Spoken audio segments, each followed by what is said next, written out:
할렐루야 여러분, 다시 뵙게 되어 반갑습니다. 오늘은 지난번에 이어 계속 말씀을 나누기를 원합니다. 이 개척 정륜 신학을 계속 우리가 그런 신학 체계 하에서 말씀을 계속 나누고 있는데, 우리 여러 번 말씀드렸지만 이 구속 신앙이 굉장히 중요하죠. 왜? 우리가 죄인 상태에서 구원을 받아야 하기 때문에. 근데 이 구속 신앙이 우리 한계점이 죄에서 구원받는 것을 강조하잖아요. 그래, 강조가 이 구원이에요. 구원받는 거예요. 강조가 죄 사함 받는 거죠. 그러나 개척 정륜 신학은 죄 사함을 당연히 그 필수 과정이지만 그 죄사함 받은 이후의 삶을 강조하는 것입니다. 왜냐하니까 하나님은 영원전에 이 죄의 개념이 없이 이 일을 시작하시거든요. 죄를 지을 줄 알고 그 죄에 대해서 대비하시는 계획이 아니라 죄와 악이 상관없는 상태에서 하나님이 일방적인 하나님의 작정을 하시고 계획을 세우시고 뜻을 정하시고 하나님의 열심으로 하나님의 그 믿음으로 계속 일하시는 그 모든 운영 과정을 하나님의 경륜이라고 그러고, 그 가운데 하나님의 자신을 드러내시고 증명하시고 나타내시고 또 계시하시는 그 부분이 가장 강하기 때문에 계시적이라는 말씀을 붙인 것이고요. 그 일을 감당할 수 있는 이가 누구냐? 삼위일체 하나님의 그 한 위이신 말씀이 육신이 오셔서 그 자기를 보내신 일을 계시하고 나타내시고 증가하는 일과 또 아버지 뜻을 이 땅에 이루시고 완성하시고 그 일을 계속 이어나가게 할 하나님의 특별한 기관, 몸된 교회를 이제 세우시고, 또 몸된 교회에 그 주님이 오셔서 몸되기를 통하여 주님은 계속해서 자기를 보내신 일을 완성하시는 그런 일을, 선한 일, 곧 하나님의 영원전에 계획하신 그 작정을 이루신다라는 의미입니다. 그러니까 이 하나님의 일을 하시는, 계획을 이루시는 그 기관이 주님과 교회란 두 부분이 이제 그렇게 이제 하나가 되어 일하심을 지난번에 제가 말씀을 드렸죠. 그래서 이제 사도 바울은 고린도서 3장 21절로 23절 보니까 만물은 너희 것이다. 그리고 너희는 그리스도의 것이요 그리스도는 하나님의 것이다 하므로 이 만물과 하나님 그 사이에 바로 교회와 주님과 교회가 있다고 말씀드렸어요. 왜 그런가? 원래 만물의 창조자 하나님이신데 하나님의 소유시죠. 그런데 히브리서 1장 2절 보시면 그 만물을 아버지의 뜻을 이루시는 그분 예수께 상속하시고, 또 그 상속을 통연하게 예수님과 하나 되어 몸된 교회에 오셔서 함께 일하게 될 그 기관인 교회에게 동일한 상속을 주십니다. 공동 상속자라 그래가지고 joint heir라 말씀입니다. 로마서 8장 17절 말씀이죠. 그를 누가 증거하느냐? 에베소 1장 13, 14번인가 성령께서 이렇게 이미 그를 보정하시기 때문에 확실한 것입니다. 왜 그렇게 중요한가 하는 것입니다. 여러분 알다시피 만물의 통치자는 이 만물을 창조하신 하나님이시죠. 삼위일체 하나님이시지만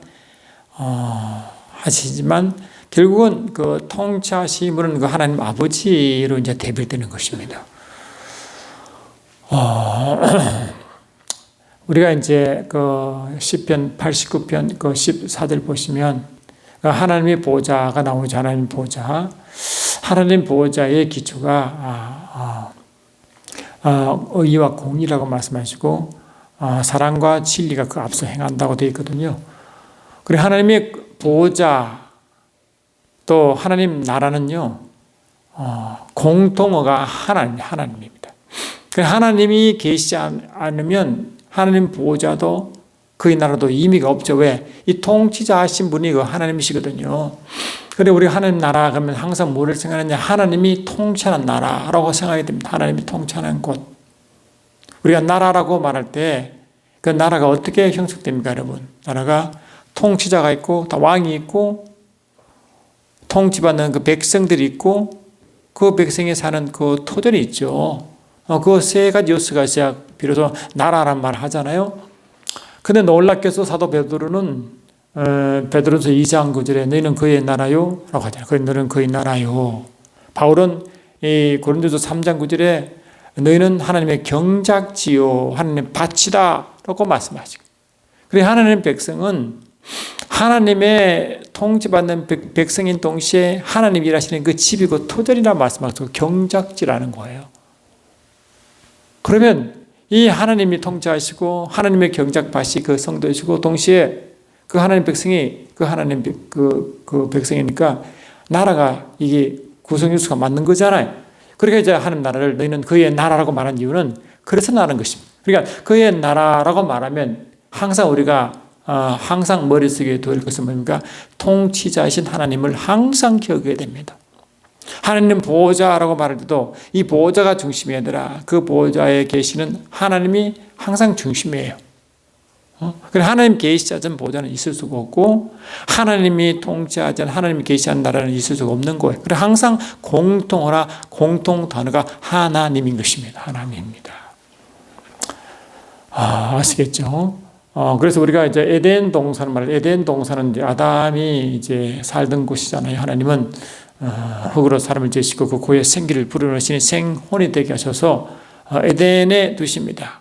그 에덴에서 이제 창세기 2장 그 10절 보시면요. 그 에덴에서 이제 강이 발원하죠. 거기서 에덴에서 강이 발원하여 에덴을 적시고 주위의 들녘을 다 적십니다.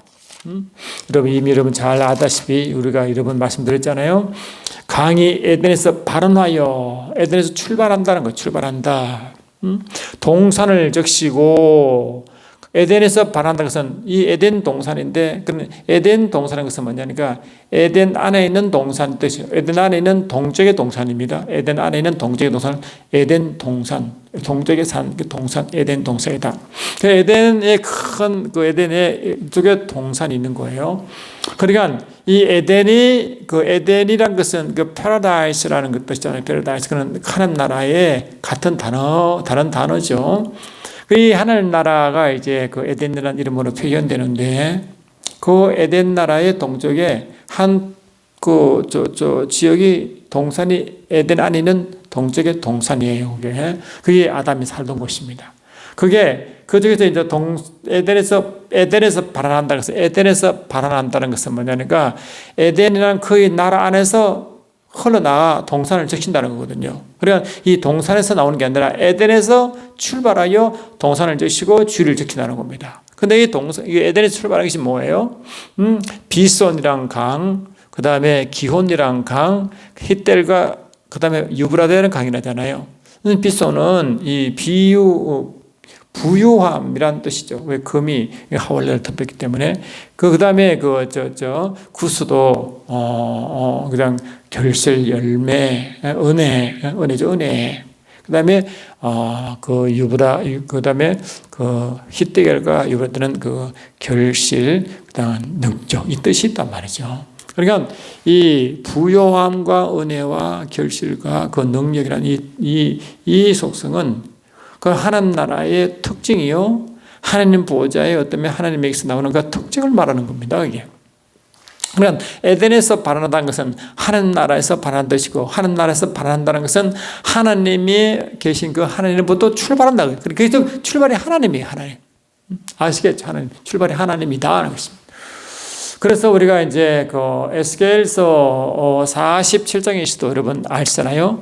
에스겔은 이스라엘 백성들이 바벨론을 끌려가고 있을 때 이 바벨론을 끌려올 때 이스라엘의 성전이 다 회파되고 다 무너져 내리잖아요.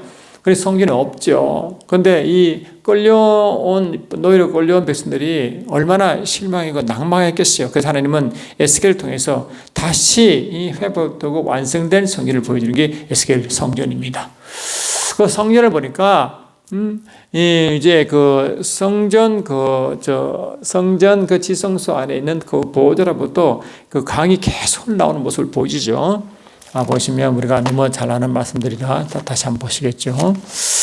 그렇게 되어 있습니다.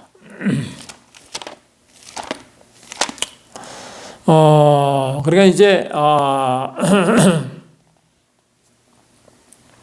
그게 이제 그 성전에서 흘러나오는 물을 에스겔 4장 7장 47장 1절로 2절 쭉 나오고 그 이제 물이 흘러나오는데 물이 점점점 이제 차가지고 그 맨 처음에 뭐가 이 발목, 그다음에 무릎, 허리, 허리. 그다음에 다시 이제 책정해 보니까 물이 건너갈 수 없을 정도의 큰 이 강이 되어 이제 흘러 넘치는 거예요. 흘러 넘치는 뭘 바르냐? 6절 이하 보니까 에스겔 47장 6절 이하 보니까 그가 내게 이르시되 인자야 내가 이것을 보았느냐 하시고 나를 인도하여 강가로 돌아가게 하시기로 내가 돌아간즉 강 좌우에 나무가 심이 많더라. 강 좌우에 나무가 심이 많더라. 이거 잘 들으세요. 그가 내게 이르시되 이 물이 동방으로 향하여 흘러 아라바로 내려가서 바다에 이르니 이 흘러내리는 물로 그 바다의 물이 소성함을 얻을지라. 이 강물이 이르는 곳마다 번성하는 모든 생물이 살고 또 고기가 심히 마르니 이 물이 흘러 들어감으로 바닷물이 소성함을 얻겠고 이 강이 이르는 각처의 모든 것이 살 것이라.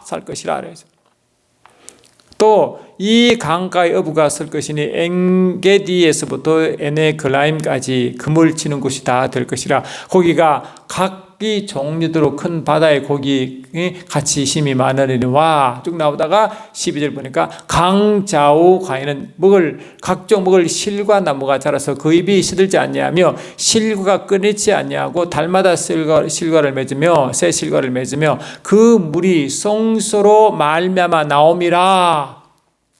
그리고 물이 지성소 안에서 물이 나온다는 것은 주님의 보호자로부터 나오는 거예요. 그 실과는 먹을 만하며 그 잎사귀는 약효가 되리라. 이것이 어디 나오냐? 정확하게 또 요한계시록 22장 1절로 2절 나와요. 그리고 이 에스겔 성전의 그 성전에서 나오는 그 물의 모습은 정확하게 계시록 22장 1절 2절과 정확하게 일치하는 것입니다. 왜? 이 에스겔 성전은 이 땅에 있는 성전이 아니라 하늘 성전이기 때문에 이 하늘 성전은 신천신지에 이 계시록 21장 22장에는 그 성전을 말하는 거 아니겠어요? 그래서 우리가 다시 이제 22장을 좀 가면이 나오면 어떻게 되냐? 여러분 이 말씀을 아마 잘 아시는 분들도 많이 계시겠습니다만 다시 좀 보시면 보세요. 22장 보니까 이렇게 되어 있습니다. 또 제가 수정같이 맑은 생명수 강을 내게 보이니 하나님이 어린 양의 보호자로부터 나서 길 가운데로 흐르더라. 강 좌우에 생명나무가 있어 12가지 실과를 맺어 달마다 그 실과가 맺히고 그 나무 잎사귀들은 만국을 소성하기 위하여 있더라라는 에스겔 40장 12절 말씀을 정확하게 일치시키는 거죠. 이게.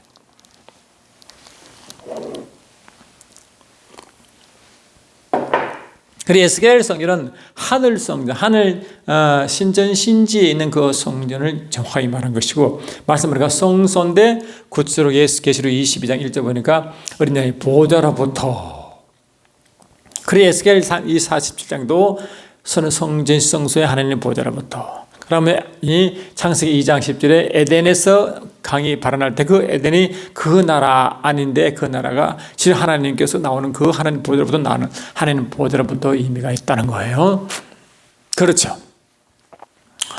그런데 참 놀라운 점은 이것이 이 에스겔 성전 이야기, 그 다음에 아담 에덴 동산 이야기, 또한 이 교회는 어떤 일이 있냐? 요한복음 7장 보시면 이렇게 나왔어요.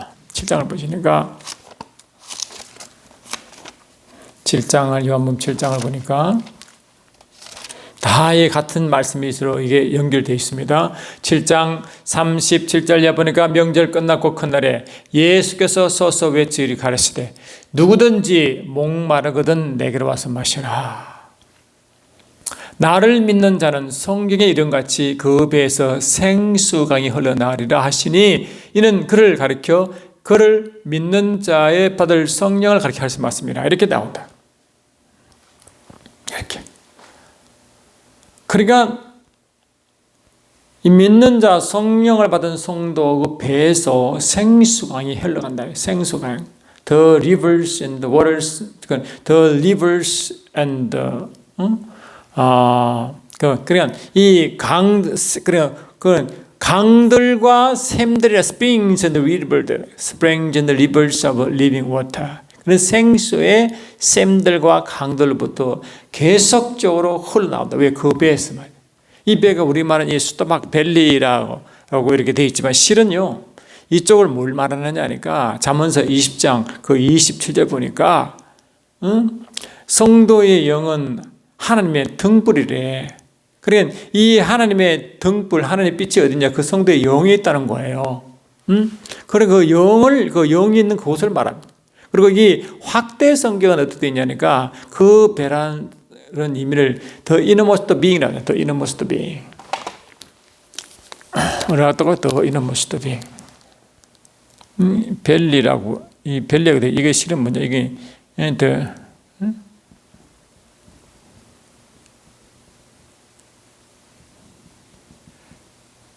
innermost being이다. innermost being.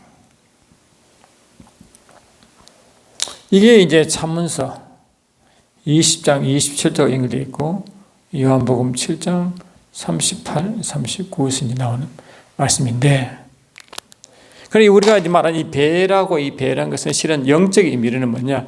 더 innermost being이라는 것입니다. 더 innermost는 것은 가장 깊은 곳, 가장 안쪽의 뜻이고 being이라는 것은 존재도 존재, being이라는 존재의 거체니까요. 존재니까 우리 가장 깊은 곳의 존재가 뭐예요? 존재 그것이 영이잖아요. 그리고 영에서 붙어 있죠. 영에부터. 그리고 이 확대 성경에서는 우리가 배에서란 말은 from the innermost being이라고 되어 있단 말이야. 그 내 가장 깊은 곳에서 붙어 있듯이 그리고 가장 깊은 것의 존재로부터라고 되어 있어요. 그러면 가장 깊은 존재가 아닌 존재가 뭐냐? 우리 영이고 그 영은 우리 하나님의 성령께서 보좌 삼아 성전 삼아 계시는 곳이 우리 영이잖아요. 그 지성소 말이죠. 그게 이 고린도서 5장 3장 16절에 너희는 그의 성전이니 성령이 거하시는 성전이다. 그 성전이 그 지성소로 나오스라는 단어를 쓰거든요. 그리고 우리는 이 성령께서 거하시는 성령께서 보좌 삼아 계시는 우리가 지성소. 그래서 우리 하나님의 보좌가 우리 지성소인 영에 있고 그게 주님이 보좌 삼아 계신다는 거. 거기서부터 뭐라고? 이 생수강이 흘러간다는 것입니다. 그게. 다 같은 말이죠. 그러니까 이 공통은 뭐냐? 하나님 그의 보좌, 그리고 이제 하나님과 그 보좌가 계시고 그 보좌의 통치를 받는 것이 그의 나라다. 그의 나라다. 그리고 그의 나라, 그의 보좌, 하나님이 같이 이렇게 연결되는 것이 연결되는 거예요. 그의 나라는 이 창세기 2장 10절은 에덴이고 지금은 우리에게 성령으로 임하신 그 성령 하나님이 그 나라하고 이 신전 신지 그것이 뭡니까? 바로 이 새 예루살렘 성이 있는 그곳이다. 같이 처음 연결되어 있습니다. 이게 다 연결. 그러니까 이게 말씀이 연결돼요. 그러면 이 창세기는 모세 오경이지만 실질적으로는 그 율법이 아니죠. 이 창세 이후로 출애굽 이후로 율법을 선포되니까요. 그래 율법서라고 말할 때 창세기가 좀 다른 위치에 있다는 거. 그러면 율법서인 이제 이 출애굽부터 쭉 보면 이 출애굽도 보면 천재 큰 두 내용이잖아요. 이스라엘 백성이 출애굽하는 것과 또 율법서를 받는 것과 하나님의 성전을 짓는 것이 출애굽의 핵심 메시지잖아요. 그게. 그런데 이 출애굽에서 하나님의 말씀을 받고 하나님의 성전 짓는 법을 알려줘요. 그리고 이제 이 민수기로 넘어가지고 이스라엘 백성이 40년 동안 그 하나님의 이 호렙산에서 알려주신 그 모양, 그 시향대로 지은 성전을 중심으로 이동식 이제 성전이 되어 흘러가잖아요.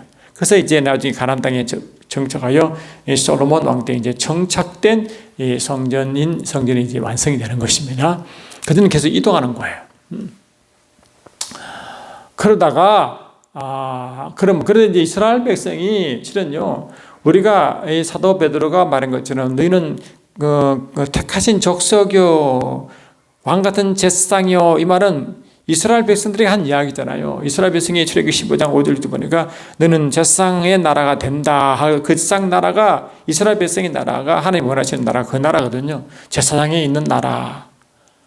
그리고 택하신 족속인 유대 민족. 근데 그를 교회 보고 택하신 족속이요 너는 제사장의 거의 나라오. 우리를 제사장의 나라 택하신 민족. 이스라엘 백성의 영적 이스라엘 백성 우리를 만다. 그래서 이 교회는 구약의 이스라엘 백성의 영적인 이미 영적인 그 교회가 바로 이 교회고 그 모형이 이스라엘 백성 이스라엘 나라였다는 것입니다.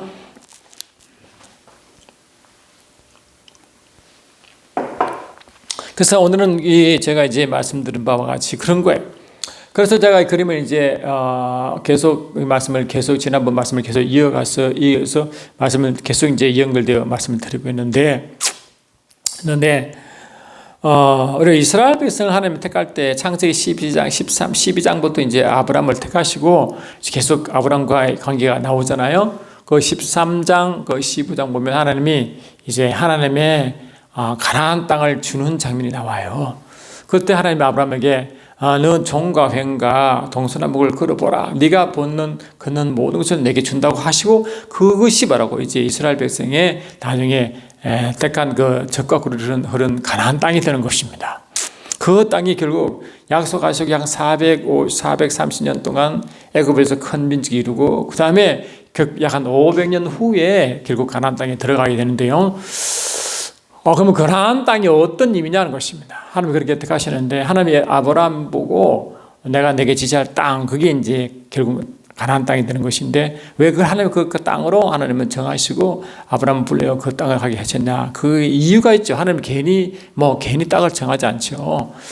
에덴 안에 있는 동쪽에는 동산을 주실 때도 의미가 있고 또 아브라함을 불러내어 한 땅을 지셔서 그 땅을 주신 이유도 의미가 있고 여러분 이스라엘 주님이 이제 오셔서 30년이 지나시고 처음으로 자기를 보내신 아버지 일을 하실 때 처음 하신 사역이 무엇입니까? 그 마태복음 4장 누가복음 4장 아니에요? 그거 보시면 성령께서 예수님을 이끌으셔서 광야로 나가게 하시잖아요. 예수님은 이제 광야로 가시는데 성령이 이끌림 받아 성령이 내 모신 거예요. 아버지께서 성령으로 내 모신 거예요. 광야로. 그러니까 예수께서 가신 것은 그냥 예수가 자기 발 닿는 대로 그 의미로 간 게 아니에요. 자기 안에 계신 아버지께서 성령으로 내 모신 거예요. 그리고 예수께서 하신 일 모든 것, 예수 하신 모든 일, 또 예수가 하신 그 모든 장소는 다 뭡니까? 그냥 재미로 왔다 갔다 하는 것이 아니라 다 아버지 인도함 받는 거예요. 그러니까 성령이 강권으로 그 예수를 밀어내십니다. 그것처럼 이스라엘 백성들 말이죠. 하나님이 이 아브라함과 그 자손이 갈 그 땅, 가나안 땅을 정하실 때도 그냥 재미로 정한 게 아닙니다. 이유가 있어요. 이유가. 여러분 11장 본면이 나왔어요. 11장을 좀 가시면요.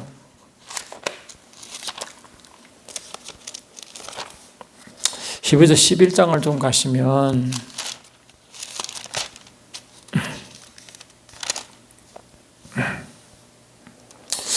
11장을 좀 가시면 이제 아브라함부터 이야기 쭉 나오다가 이제 출애굽까지 오잖아요. 그때 어떻게 나오냐니까 모세 이야기를 하다가 이 11장 24절부터 24절이 이제 출애굽하고 그 모세 이야기를 하지만 바로 그 직전에 어떤 말 나오냐면요. 이렇게 나와 있어요. 아브라함 그다음에 이제 이삭 야곱을 쭉 이야기하다가 어떤 말씀하시냐니까 11장 12절 이하 쭉 보니까 믿음 이야기를 쭉 하다가요. 12절 보니까 이러므로 죽은 자와 방불한 한 사람으로 말미암아 하늘의 흩한 별과 또 해변의 무수한 모래와 같이 많이 생육하였느니라. 다 이 사람들은 다 믿음을 따라 죽었으며 약속을 받지 못하시되 그것들을 멀리서 보고 환영하며 또 땅에서는 외국인과 나그네라 증거했으니. 그러니까 하나님이 그 믿음으로 믿음 이야기하면 아벨 믿음 이야기, 에녹 이야기, 노아 이야기, 또 아브라함 이야기를 쭉 하다가 주님 그다음에 나중에 사라 이야기까지 하다가 쭉 나오면서 뭘 말하느냐 하니까 이 모든 사람이 다 믿음을 따라 죽었는데 어떤 믿음이냐 하니까 아직 약속을 받지 못했지만 그 믿음을 가지고 이제 죽었는데 멀리서 보고 환영하며 멀리서 봤다는 멀리서 보는 그 이루어질 것을 미리 보는 거잖아요. 믿음으로. 또 땅에서는 아직 도착하지 못했지만 이 땅에 흘러가던 나그네처럼 이제 외국인처럼 나그네처럼 갔다고 말합니다. 그러면 원래 멀리 보는 그 장소 본향이 어디 있느냐? 14절 보니까 이같이 말하는 자들은 본향을 찾는 것을 나타내미라. 본향을 계속 나타낸다는 거예요.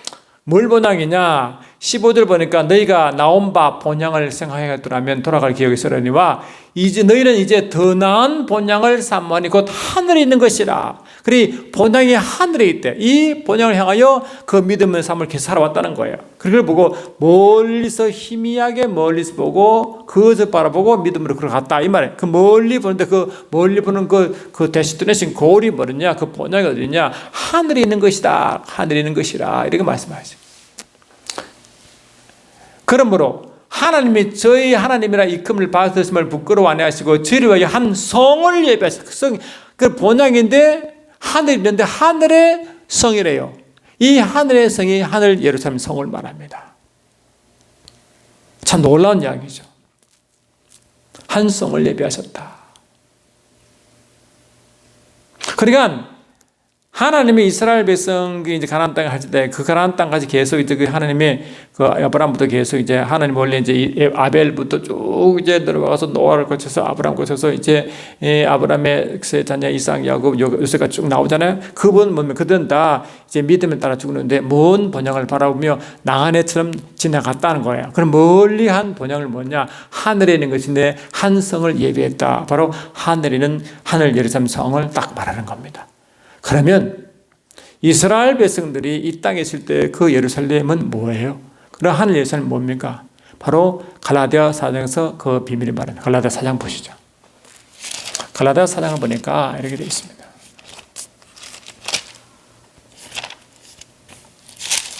갈라디아 4장 24절 이하 보니까 이 아브라함의 두 이제 그 아내 사레와 하갈 이야기를 하다가 이거는 비유니 이 여자들은 두 언약이라 하나는 시내 산으로부터 종을 낳은 곧 하갈이네 이르라. 이 하갈은 아라비아에 있는 시내 산으로 지금 예루살렘과 같은 것이라. 제가 그 자녀들을 더불어 종으로 타고 오직 위에 있는 예루살렘은 자유자니 곧 우리 어머니라 이랬잖아요.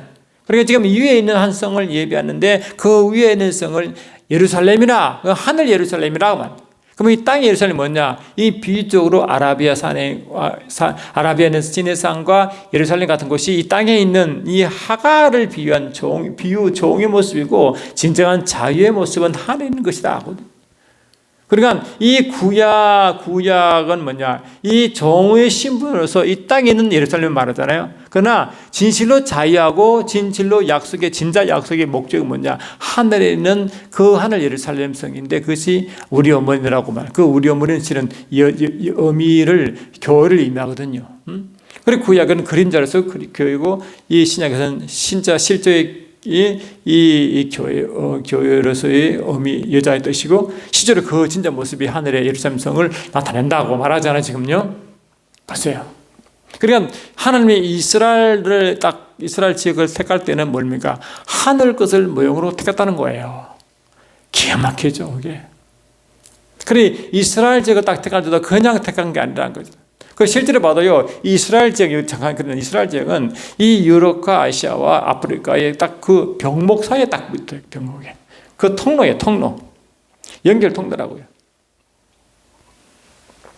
근데 영적으로 보면, 이 것이 뭡니까? 그래 이제 이스라엘 백성이 되었죠. 이스라엘 나라가 되었는데, 유다 나라가 되었는데, 지금 하나님의 목적은 뭐라요? 하나님의 목적은 영적 나라라고 분명히 말씀드렸잖아요. 이 땅에 있는 것은 모형이라고 했으니까 이게 이 예수님과 빌라도의 대화에서도 나와요. 한번 볼까요? 요한복음 18장 한번 보십시오. 요한복음 18장도 잠깐 보시면 그 말씀이 지금 나오는데요. 한번 보십시오. 보시면 18장 35절, 34절, 33절부터 되겠네요. 이에 빌라도가 다시 관정에 들어가 예수를 불러 가로되 내가 유대인의 왕이냐? 예수께서 대답하실 때 이는 내가 스스로 하는 말이뇨 다른 사람이 나를 대하여 내게 한 말이뇨. 빌라도가 대답하되 내가 유대인이냐 내 나라 사람과 대지상들이 너를 내게 넘겼으니 내가 모자라였느냐. 예수께서 대답하시되 내 나라는 이 세상에 속한 것이 아니라 만일 내 나라가 이 세상에 속한 것이었더라면 내 종들이 싸워 나로 유대인들에게 넘겨오지 않게 하였으리라. 이제 내 나라는 여기에 속한 것이 아니니라. 이렇게 말. 그래 하나님 예수님은 너는 유대 왕이냐 할 때 그 유대 왕이랄 그 왕은 이 땅에 속하지 않은 나라의 왕을 말한단 말이에요. 지금 그거 말한 거예요. 지금 37절 보니까 빌라도가 가로되 그러면 내가 왕이 아니냐? 예수께서 대답하시되 내 말과 같이 내가 왕이니라. 분명히 유대 왕이라고 하고 있잖아요. 지금요. 내가 이를 위하여 왔으며 이 유대 왕으로 오셨대요. 그 목적으로 오셨대요. 이를 위하여 이 세상에 왔느니 곧 진리에 대하여 증거하리라. 그 진리가 뭐냐?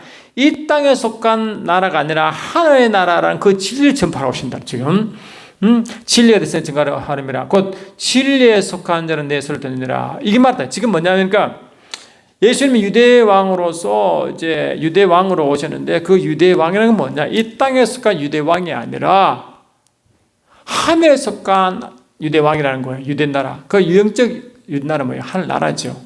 그러니 이 땅에 비유적으로 유대 나라는 비유적으로 땅의 모습으로 유대 나라지만 실은 말하는 게 뭐지? 실은 말하는 것은 하늘 나라 유대 나라를 말한다는 것입니다. 그러면 이 땅에 이 유대 나라 이 가나안 땅은 기본적으로 뭘 말하고 영적으로 진짜 영적으로 적과 고르는 천국, 하늘 신지 새 예루살렘 성이는 그것을 예표적으로 비유적으로 이 땅에 세운 이 모형이라는 말이에요. 모형. 그러니까 이 지형도 모형이고, 히브리서 8장 5절, 9장 1절, 10장 1절 보니까 이 땅에는 성소 또 모형이고 제사도 모형이고 다 모형이래요. 그래서 이스라엘은 그 전체가 뭔가 진실을 품고 있는 모형은 비유들입니다. 이걸 반드시 아셔야 됩니다. 이걸 모르면 이 요한계시록의 해석이 어려워진다고 해요. 왜? 요한계시록은 약 70% 이상이 구약 말씀을 인용해서 설명하거든요. 그런데 구약 말씀은 영적인 말씀을 알아야 로마서 7장 그 14절에 율법은 신령하다 했잖아요. 그 신령하다면 영적인 말씀인데 영적인 말씀을 성령으로 풀고 성령으로 의미를 알아야 되는데 그걸 모르고 육으로 먹으면 땅에 기점 먹으면 이 뭡니까? 영적인 세계를 모르고 영적인 세계를 모르고 또 위의 세계인 이 비유라는 사실을 모르면 이 말씀이 엉뚱하게 간다는 거예요. 그래 이 땅을 비유로 모형으로 설명했기 때문에 이 모형 속에 있는 영적인 의미를 아셔야 된다. 그래서 주님은 이 땅에 계실 때도 항상 비유로 말씀하시고 비유가는 말씀하지 않았지만 주께서 원하시는 게 뭐냐? 그 말씀 듣는 유대인들이 영적으로 무지하고 성령이 없기 때문에 예수께서 하신 말씀을 이해할 수 없는 거예요. 왜? 성령을 이해되는데 성령이 없으니 어떻게 되는 것입니다. 그래서 성령이 임하는 주께서 뭘 말씀하시냐? 요한복음 16장 보니까 이런 말씀하고 계세요. 16장 25절 보니까 이것은 비유로 너에게 이르거니와 때가 이르면 다시 비유로 너에게 이르지 않고 아버지께 대한 것을 밝히리라. 제가 비유로 말할 수밖에 없지만 이제 때가 이르면 성령에서 임하심인데 성령이 임하시면 내가 성령으로 밝히 영적으로 직접 밝히겠다. 성령으로 영어를 그대로 영적으로 설명을 하겠다는 거예요. 영적 비밀을 그대로 밝히시다는 겁니다. 성령이 임한 지금은 영적으로 이 구약 말씀도 다 이해하도록 성령께서 친히 기름 부으시고 가르치십니다. 그래서 성령의 기름 부으심으로 그 가르침 받을 때 구약의 말씀이 영적 의미를 열리게 되는 거죠. 이 말씀도 그 중 하나인 것입니다. 이처럼 이 구약 이 지역이 제가 그림을 잘 그렸지만 그러니까 이 이스라엘 땅 가나안 땅은 이스라엘의 유대 땅 하나의 비유로 그림대로 되어 있다는 거거든요. 근데 보시면 이 북쪽에 뭔가 이 유브라테스 강, 티그리스 강이 여기 있고 남쪽은 애굽 강이 있잖아요. 그리고 북쪽은 바빌론이고 남쪽은 애굽이란 말이죠. 이 땅이 땅. 알다시피 이것이 영적으로 거의 한 나라면 이쪽 땅과 이쪽 땅은 한 세상과 바로 다른 세상 한 끝자락이잖아요. 땅 끝까지 뭡니까? 한 세상이에요. 세상을 의미한다. 그리고 이 땅의 세상이다. 그리고 중요한 것은요, 이 이스라엘 땅을 딱 단면을 딱 자르면요, 뭐가 보이냐니까 예루살렘 성을 중심으로 이런 모습으로 나와요. 이렇게 이 예루살렘 성에는 모리아 산정이 있는 그 예루살렘 성이 있고, 그 주위로 서쪽으로 서해가 이렇게 있고, 저 동쪽으로 사이가 있는 저쪽 부분이 있다고요.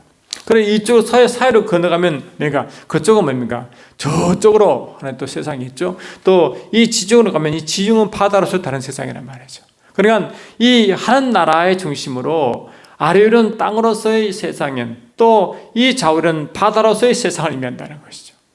신기하죠. 영적 의미가 그렇거든요.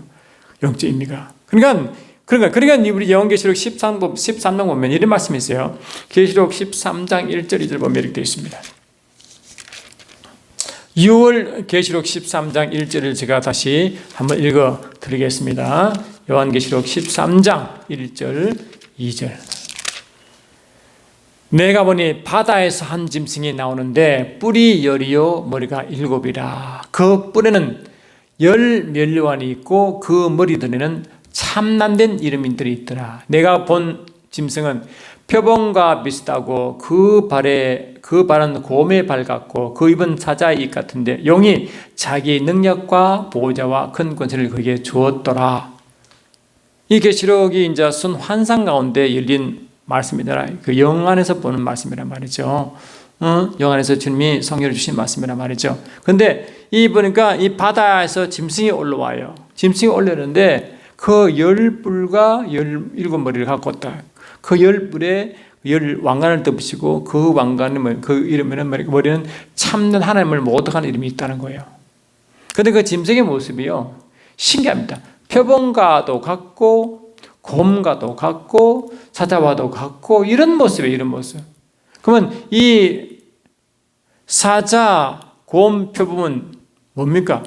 이 다니엘에서 나오잖아요. 다니엘에서 느부갓네살 왕 신상이 보면 그 머리부터 머리, 가슴, 이 장단지, 그 다음에 저 밑에 발, 그 다음에 이랬잖아요. 그러니까 이 머리, 가슴, 이 허리 부분, 그 다음에 장단지, 발 이렇게 됐잖아요. 근데 그거 보니까 머리 부분은 금, 은, 동철이고, 그 다음에 맨 끝에는 철과 흙이 섞여 있는 모습이죠. 발이 모습이.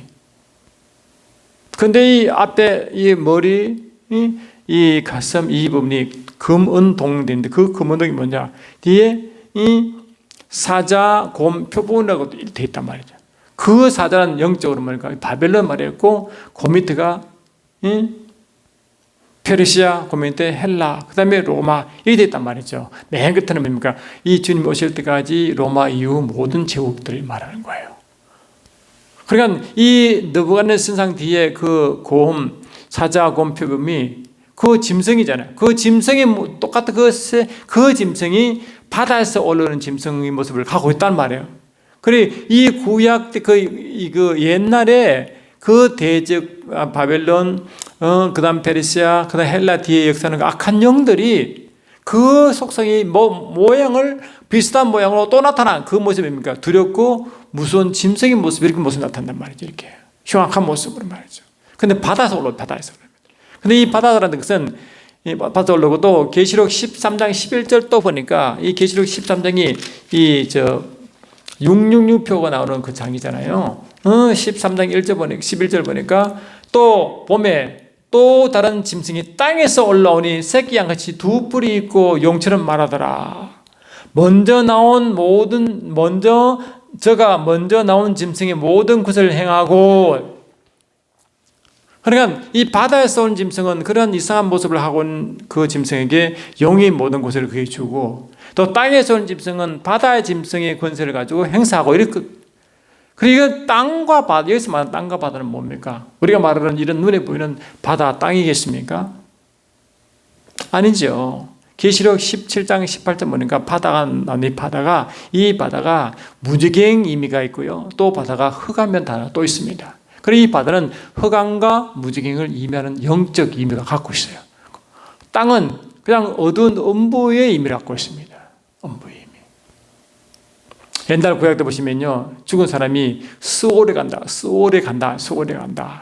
죽은 자의 무덤이 스올에 있다. 스올. 그 스올은 우리 히브리 헬라어로 보면 이게 타탈로스라는 단어로 흑암이라는 단어가 같습니다. 흑암인데 이 어둠이 있고 음부가 있고 더 깊은 음부를 흑암이라고 하는 거예요. 그리고 더 깊은 감옥 같은 것이 이게 바로 그 무지개행이나 어비스라는 단어고. 그리고 영원한 어둠이 그 지옥불이 따로 있죠. 백부대 심판 전에는 그 이제 심판 이후는 지옥불로 떠나지만 그 전에는 뭡니까? 가장 영적으로 깊은 악한 영계가 그 이제 그 어비스라고 하는 그리고 그 무지개이 있고 또 그 다음 어두운 것이 흑암이라는 것이 있고 그 다음에 일반적 어두움이란 이 세상에 말하는 음부라는 게 있다는 말이죠. 그러니까 이 계시록에 나오는 바다에서 짐승이 올라오고 땅에 짐승이 오는 그 짐승은 영적인 세계를 말하잖아요. 그 말은 뭐냐? 보세요. 지금 이게 이스라엘 백성의 지형이 이게 모형제이고 비유로 말씀했잖아요. 이것은 한 나라의 모형을 말씀드렸잖아요. 그 한 나라가 있으면 그 지역은 한 나라의 어두운 세계겠죠. 그래서 이 애국과 바벨론 쪽은 땅으로서 의미의 음부 세계고 이 지정과 그 뒤에 바다는 바다로서의 이 흑암과 같은 무지개와 같은 그 어둠의 세계를 말하는 거예요. 그래 이 가나안 땅이라는 그 한 나라 중심으로 이 어둠이 있는데 그 땅으로서 어두운 바다에서 어둠이 있단 말이죠. 그 바다에서 이 이상한 짐승이 올라오고 땅에서도 두 뿔 가진 짐승이 올라온다는 그런 의미가 요한계시록 13장에 분명히 말씀이 있으므로 서로 연결되는 것이죠. 자 보세요. 그러면 우리가 하나 더 볼 것은 뭐냐니까 우리가요 그 창세기 보시면 1장 보시면 첫째 날이 빛을 이제 하나님이 있게 하셨고 둘째 날은 이 공간을 만들자 공간 우주 공간이죠. 그 우주 공간은 이 물이 윗물과 아랫물로 나눠가지고 윗물과 아랫물 사이에 공간을 말해주고 이 공간이 우주 창공 또는 하늘이라 말씀하죠. 그 하늘에 이제 해와 달과 별들을 이제 창조 4일째 이제 만들어 놓습니다. 제가 여러 번 말씀드린 것 같은데 하나님은 창조 매 단계마다 기뻐하시고 즐거워하십니다. 그런데 유독 창조 이틀째인 날은 기뻐하는 말이 없어요. 왜 그런가 말씀드렸죠. 이 우주는 원래 하나님을 계시할 목적으로 영광을 드러내시고 또 계시할 목적으로 이 피조 물질 세계에 있지만 또 하나님 일하시는 하는 스크린 같은 활동 모드로 일하게 되어 있지만 근데 하늘에서 반역이 임하여 이 영원한 심판 때가 잠깐 가두는 감옥 같은 것이 우주라고 해요. 땅에서 내어죽인다. 이 에스겔서 28장 12절 이하 또 이사야 14장 12절 이하 그 말씀 나왔죠. 그리고 이미 말씀드렸기 때문에 나중에 이제 저 책을 좀 보시면 좋겠습니다. 이 땅이란 것이 땅에 내어죽을 때 그 땅이 흑암이거든. 이 유다서 1장 6절 베드로서 2장 4절에 흑암에 내어쫓기다. 흑암이다. 그 흑암이 뭐냐? 영적으로 가장 엄청난 어두운 깊은 어두운 곳에 있는 구약에서는 소울과 같은 곳을 그게 이 우주 하늘 그 우주 하늘이 영원한 감옥처럼 심판 때까지 가두는 감옥 같은 곳이거든. 그러니까 하나님 기뻐할 이유가 없죠. 근데 그 공간 하늘 위에 물이 그 하늘 아래 물이 있잖아요. 그 하늘 아래 천하의 물이 한 곳에 모이고 그 물에서 땅이 나오는데 그 땅이 뭐랄까 우리가 육지고 그 물이 바다 아닙니까? 그래 하늘 아래에 바다와 땅이 있는 거예요. 그런데 하늘의 영적으로 어두운 곳이 어두운 세계가 어두운 무리가 있는 그곳이라 해도 그곳이고 그 어두운 그 밑에 뭐가 있습니까? 땅과 바다가 있잖아요. 이게 영적인 어둠의 세계거든요. 그래서 영적으로 보면 이 어둠의 세계가 이 땅에 내어 쫓겨왔지만 그 쫓겨온 그 타락한 천사가 이름이 세상 임금, 공중 권세자, 흑암의 권세자, 엄부의 권세자, 사망의 권세자 당당히 쓰잖아요. 다 그래 하나님 그 세계의 권세를 따라서 일하는 거예요. 그리고 사도 요한도 요한일서 5장 그 19절 보니까 우리는 하나님께 속하 있고 온 세상은 악한 자 아래에 있다거든요. 그 악한 자 말고 온 세상 악한 자 아래에 통치받고 있는 거. 그래서 사도 바울도 로마서 8장 19절 이하 보니까 모든 만물이 실험하고 있다. 왜? 악한 자를 통치받고 있기 때문에 영적으로 그런 세계단 말이에요. 그러니까 이 세계는 음부의 세계지만 음부의 세계 더 깊은 음부의 세계 더 깊은 음부의 세계 이렇게 돼 있는데 그 음부의 세계에 있는 더 깊은 음부 세계에서 바다를 지칭하고 거기서 짐승이 올라오고 또 그 일반적으로 어두운 그 세계 땅에서 또 두 뿔 가진 짐승이 올라오는 그 바다와 땅도 영적으로 어두운 세계를 표현한다는 것입니다. 표현한다. 그래서 이 계시록 12장 이것을 어떻게 말하느냐 이렇게 됐어요. 계시록 12장 그 12절 보니까 12장 12절 보니까 그러므로 하늘과 그 가운데에 있는 자들은 즐거워하라. 그러나 땅과 바다는 화있을진저 이는 마귀가 자기 때가 얼마 못 된 줄 알므로 크게 분노에 내려 가슴이 있느라. 이게 뭐 하늘과 거하는 땅 그 자들과 또 바다와 그다음 땅과 바다와 이런 그러니까 이 하늘과 하늘에 거하는 자 그 다음에 땅과 바다 또 거하는 자 이렇게 나거든요. 그리고 우리 성경은 땅과 바다는 화했다지만 실은 킹제임스 보면요 땅과 바다에 거하는 자들이라고 돼 있어요. 그리고 원래 이면은 땅과 하늘과 있고 하늘 거하는 자, 땅과 바다가 땅과 바다 거하는 자 원래 이런 비유다. 그런 하늘 그와 땅과 바다가 비유되고 하늘에 사는 자와 또 땅과 바다에 사는 자 이렇게 비유해 놨습니다. 다시 결론은 뭘 말하냐? 하늘에 거하는 자는 우리 성도를 말하고 이 땅과 바다에 거하는 영적으로 이 어둠 속에 있는 이 불신자를 말하는 거예요. 아시겠죠? 참 신기합니다. 계시록 우리가 20장 보면요, 백부장의 심판 때 이제 악인들이 부활하죠. 부활하는데 이렇게 말하고 있어요. 여러분 이게 잘 들으셔야 돼요. 오늘 굉장히 중요한 영적 의미인데요. 이걸 잘 아셔야 성경이 이제 의미가 됩니다. 로마서 요한복음 5장 보니까 선인도 악인도 아직 부활하잖아요.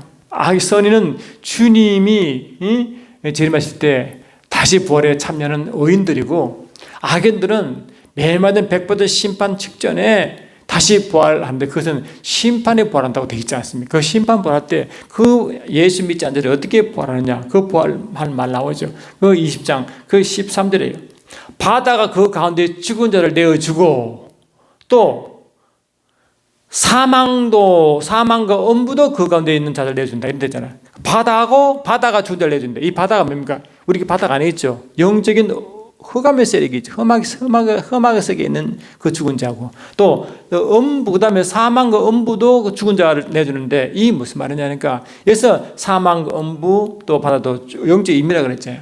예수 믿지 않는 자는 죽으면요 음부에 가요. 예수 믿는 자는 낙원에 갑니다. 근데 예수 믿지 않는 자들이 가는 곳이 음부, 또 더 깊은 음부, 흑암이죠. 그래 이미 예수를 믿고 예수 믿자고 죽은 자들은 더 어두운 흑암에 있는 백성들은 그 흑암은 바다라고 표현하고 거기에 있는 자들이고 그들이 살고 부활하고 심판받는다고. 또 이 땅에 예수 믿지 않는 자들은 어둠 세계 사니까 그러고 사망 그 음부 세계 산다고 말할 거예요. 그래 이 땅에 예수 믿지 않는 자들이 다시 심판받게 부활한단 말이에요. 그게 뭡니까? 예수 믿지 않는 자들이 이 땅에 살아난 자도 죽은 자들 다 같이 심판대 앞에 서려고 부활시키는 거예요. 이번은 바다 또 나오잖아요. 이게. 그리고 이 바다가 그 말씀이고 또 이 사망과 음부는 이 땅의 어둠 세계니까 바로 이 땅을 다른 말로 사망과 음부의 어둠 세계라고 그렇게 말하는 것입니다. 다 의미가 같은 거예요. 이듯이 이제 의미가 이제 확실히 오잖아요. 그러니까 또 이 계시록 18장에서도 하늘에 가는 자를 또 이야기하는 거예요. 그래서 우리는 뭡니까? 예수를 딱 믿으면 우리 하늘에 거하는 자가 됩니다. 하늘에 가면 왜냐? 에베소 2장 1절 보니까 예수께서 부활하셔서 하늘에 오르셨잖아요. 그 하늘에 오르실 때 함께 죽었고 함께 하늘에 함께 오르신대. 이 예수께서 하늘에 오르셨는데 저와 여러분도 함께 하늘에 우리가 하늘에 거한다. 우리가 빌립보 3장 2절에 우리는 하늘 천국 시민으로 가겠다. 하늘 시민으로 가지고 하늘에 거하는 거 우리가 영적으로 말이죠. 우리 영은 예수와 함께 하늘에 지금 거하고 있습니다. 그 아버지 우편에 있죠. 기가 막히잖아요, 이게. 그러니까 이런 영적 의미를 아셔야 이 구약에 있는 이 이스라엘 땅이 왜 지형이 비유이고 모형인지, 그리고 이 애국과 바벨론은 이 세상으로서의 다른 땅으로서 이미 더 이 지정과 그 다른 바다 이 부분은 이 바다로서의 이 연부의 세계를 말하는 이유가 여기 있다는 것입니다. 이해되십니까 이제? 이 비밀입니다. 영적 비밀입니다. 그러니 이 음부의 세계를 이기신 유일한 교회, 그것이 교회밖에 없다고 마태복음 16장 18절 말하잖아요. 너는 베드로라, 내가 반석에 내 교회를 세우리니 음부의 권세가 이기지 못한다. 음부의 권세가 못한다. 그러니 유일하게 음부는 일반적으로 어두운 통치적인 음부 세계, 더 깊은 음부 세계 허강과 더더 깊은 감옥 같은 음부 세계인 그 무지개 옥이 감옥에 있는 그 진짜 어두운 음부의 세계, 그를 이길 수 있는 유일한 것이 교회다. 교회만 말하고 빛이 그 교회만 하나님께서 역사하시고 하나님이 통치하는 것이 교회라는 것입니다. 그래서 이 그림 뭐냐? 이 그림은 계시록 4장 5장 이야기를 했잖아요. 4장 5장 그 보면 하늘 보좌, 하나님과 그 어린 양이 앉는 그 보좌 이야기하는데, 이 보좌가 아까 말씀하신 이 보좌가 영적으로 교회가 그 하늘 보좌 여기 있죠. 이 영이 이미 영적으로 하늘 저 3층처럼 연결되어 있어요. 주님이 거기 계시고 우리도 함께 있잖아요. 거기 있잖아요. 골로새 3장 3절 보니까 하나님의 그 생명이 예수 그리스도와 함께 우리 생명도 한 안에 그 숨겨져, 그 안에 있는 같이 품속에 있기 때문에 숨겨져 있다 그렇게 표현하는 거예요. 그러다가 그들이 함께 이제 재림때 들어온다고 되어 있죠. 그러니까 이게 이 땅에서 이제 음부의 권세에서 유일한 교회의 모습인데, 저와 여러분이 교회예요. 우리 깊은 곳에 하나님 보좌가 있죠. 그 보좌 앞에 하나님의 핵심이 여기 계시죠. 그리고 그의 나라가 성경에 이루어져요. 그의 나라가 우리 안에 있다. 그 나라, 이런 나라, 한 나라 이렇게 이루어져 있는 게 이렇게 있는 거예요. 근데 이 요한복음 7장 38, 39절 읽어봤으면 모르니까 여기서 뭡니까? 이 그 보좌, 그 영 보좌, 우리가 주의 보좌에는 우리 영이기 때문에 우리 사람 영이잖아요. 영. 이게 이제 구체로 우리 사람의 영인데, 이게 이게 영인데, 그 영에서 이게 그 뭐냐? 대로를 따라 이래 물이 생수 흘러갑니다. 흘러가. 마치 에덴에 있는 그 강이 흘러가는 것처럼, 에스겔 40장에 나오는 그 말씀 물이 흘러가는 것처럼, 계시록 22장 물이 흘러가는 똑같이 흘러가는. 그를 시온의 대로라. 시편 84편 5절에 시온의 대로가 있는 자가 복이 있다 했잖아요. 그 시온 대로가 쫙 있는 거예요. 이 대로가 이 대로를 따라 이 계시록 22장 그다음에 21장 15절에 보니까 그 대로를 따라 물이 쫙 흘러가는. 그 좌우에 강좌우에 생명나무가 있었고 달마다 실과를 맺죠. 그 실과는 망울을 취하시는 그 잎사귀로 다니는 그 생명나무 잎사귀라고 분명히 말했잖아요. 그게 에스겔 47장 12절도 그렇게 말씀했다고 말씀드렸잖아요.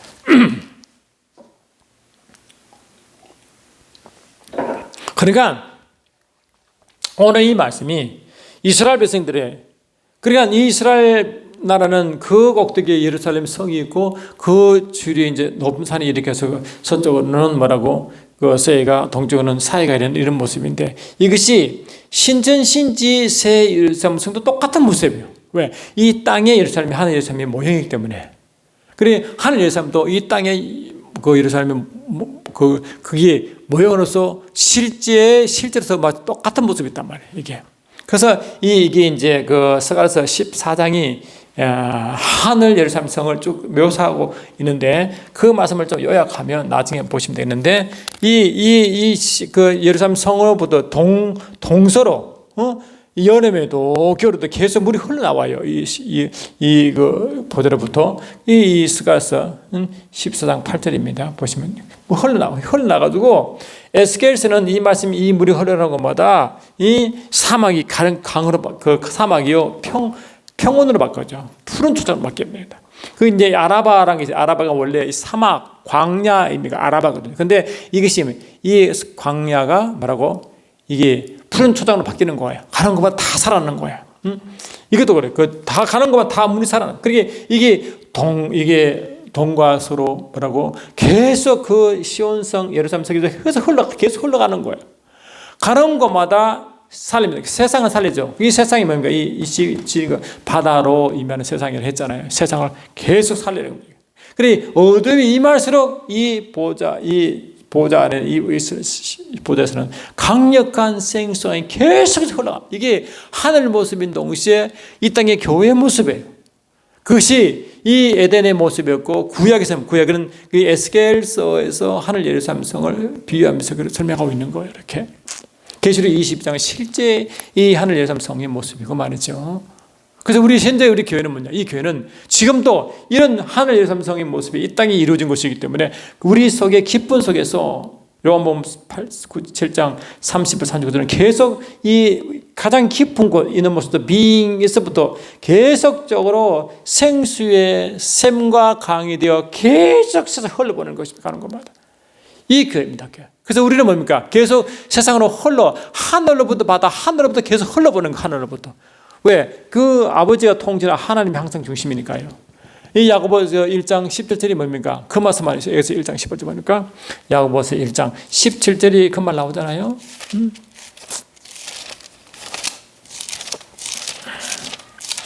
야고보서 1장 그 17절 보니까 각양 좋은 은사와 온전한 선물이 다 위로부터 별빛들의 아버지께로부터 내려오나니 계속 예수님도 이런.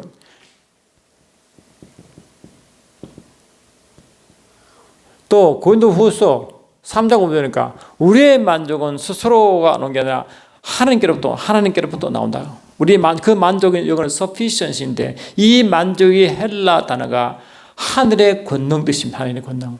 그 하늘의 권능이요. 하늘 모든 좋은 것이 다 아버지께서 계속 흘러가는 거예요. 그걸 보호자로부터 흘러간다. 왜? 주님이 앉아 계신 보호자니까 흘러가는. 그리고 이 보호자는 하나님의 공의가 있기 때문에 그 공의가 흘러갑니다. 이 공의가 뭡니까? 오름의 기준이냐, 기준이 흘러가면 세상이 뭡니까? 세상은 이 기준이 없어요. 그래, 이 세상은 기준이 없는데 하늘로부터 하나님께 나오는 그 기준이 이 세상을 가면 세상을 심판하는 기준인데, 심판의 기준 된 것입니다. 그리고 교회가 이 세상을 심판하시는 것도 하나님 공의 때문에 그 공의를 비춰서 세상을 심판하는 것입니다. 그래, 유일하게 이 세상을 심판한 것은 교회만 있습니다. 교회만. 이게 고린도서 6장 3절, 6장 3절. 시편 89편 14절. 그래서 나오는 거예요. 그래서 이게 참 엄청난 것입니다. 그래, 이 몸된 교회 마지막 때일수록 이런 일을 해야 되는데 과연 이것이 오직 성령으로 이루어지는 것이거든요. 그리고 성령으로 이끌려만 자만 하신 거죠. 그래, 이 하늘 모든 이 에베소 1장 그 23절에서도 몸된 교회는 하늘 만물을 충만케 하시는 충만히 교회라고 그랬어요. 그게 원래 예수님께 있었는데 이 골로새 1장 9절 예수께 있었는데 골로새 1장 2장 9절에 그렇고 2장 10절에 그것이 교회로 온 똑같이 충만했다는 거예요. 그래, 예수께서는 아버지 충만을 충만하셨고 그것이 교회 안으로 오심으로 교회가 아버지 충만을 충만한 게 교회 됐다는 것입니다. 그게 에베소 2장 1장 23절 3장 19절도 하고요.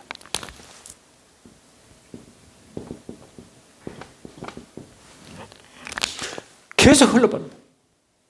이게 세상의 영향력입니다. 이 교회는요, 그래서 세상은 어둠이기 때문에 빛이 없잖아요. 세상은 어둠이죠. 어둠이. 그 다음에 사망이 있고, 어둠이 있고, 죽음이 있잖아요.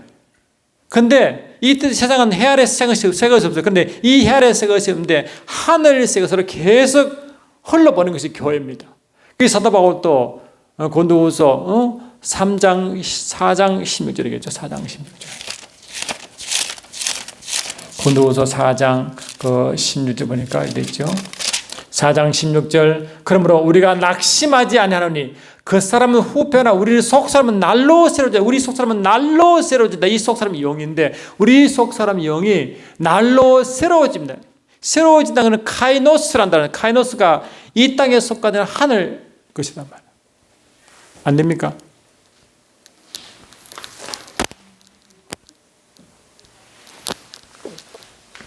예, 이제 시간이 많지 않아서 제가 확인했습니다. 그러니까 이 하늘로부터 계속 공부받습니다. 카이노스. 고린도후서 4장 16절. 카이노스 새로움. 계속 흘러보는데. 그래서 우리 저와 매 순간 성령 안에서 계속 하늘 새로움부터 계속 공급받는다. 그런데 공급받아서 이미 우리가 이 로마서 8장 17절에 성령으로 이미 우리 속에 하나님의 상속자로서 이미 갖고 있지만 그를 누린다는, 계속 누림이 있는 상속자로서 하는 것을 가지고 계속 누리고, 사도 베드로는 베드로서 1장 3절에 생명과 경건에 속한 모든 것을, 생명과 경건에 속한 모든 것, 베드로후서 1장 3절, 생명과 경건에 속한 모든 것이 우리 속에 있으면 누림으로 계속 흘러보내는 이것이 교회다. 그래서 교회가 기본적으로 이 에덴 문제, 에스겔서의 그 구약적 그 그림자, 또 신전신제의 실제 모습, 그것이 이 땅 교회에서 이미 우리가 경험하고 있는 상황이기 때문에 이 계시적 경륜 신앙은 이런 삶으로 깊은 하나님과 깊은 관계성에서, 이게 영생이죠. 깊은 관계성에서 이 모든 다 이루어지는 것입니다. 이게 바로 요한복음 17장 3절, 요한일서 1장 3절이라는 것입니다. 그래서 오늘은 영적인 의미를 설명했습니다. 그래서 여러분, 여기 계시록에 여는 일종의 하나님의 영적 원리이긴 동시에 창세기, 구약, 그다음에 신약 교회, 하늘 예수님 성걸 하나 이렇게 이 통전하여 제가 영적 원리를 다 설명했기 때문에 이 부분을 다시 여러분 들어보시고 다시 묵상하면 좋겠습니다. 여러분 고맙습니다. 사랑하는 주님, 그렇습니다. 매 순간순간 하늘문이 더 열려 말씀이 더 열리게 하시고 경험대에 도와주며 세상으로 이 경험된 것을 흘러보낼 수 있는 정인의 삶을 사시도록 축복하옵소서. 예수 이름으로 기도드리옵나이다. 아멘.